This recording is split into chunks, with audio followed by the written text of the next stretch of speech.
This is the papal Basilica of Saint Mary of the Angels. Today, the Franciscan movement has spread all over the world.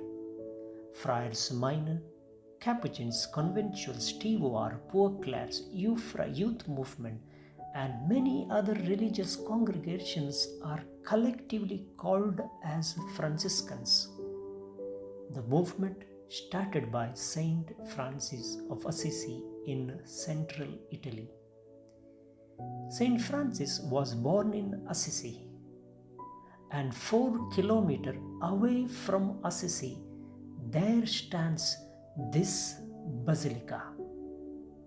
And within this basilica there is the small chapel called as the Portiuncula.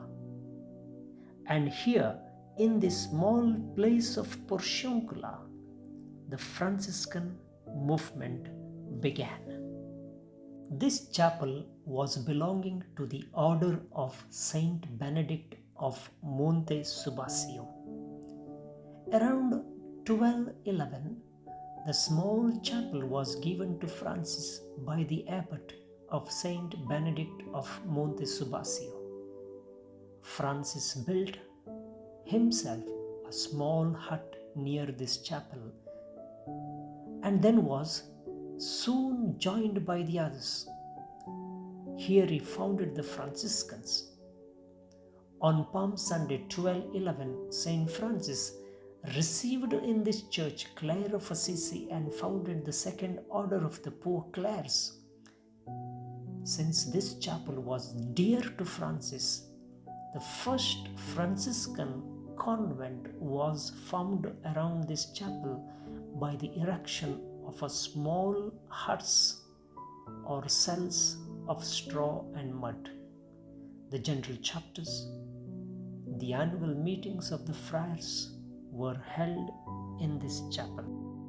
After having the mystical vision of Jesus Christ in another chapel called as San Damiano, about 2 miles outside of Assisi, in which the icon of Christ crucified came alive and said to him 3 times, "Francis, Francis, go and repair my house, which, as you can see, is falling into ruins." Francis took this literally, sold everything, and restored several ruined, dilapidated churches, and one among them was this, the Portiuncula, little chapel of Saint Mary of the Angels. Francis had a cell just 15 yards from this chapel. Feeling his end is approaching, Saint Francis asked to be brought back to the Portiuncula in September 1226.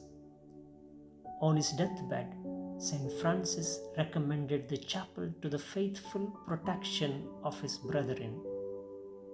He died here in this place, in his cell, Qui Mori San Francesco, at sunset on Saturday, 3rd October 1226.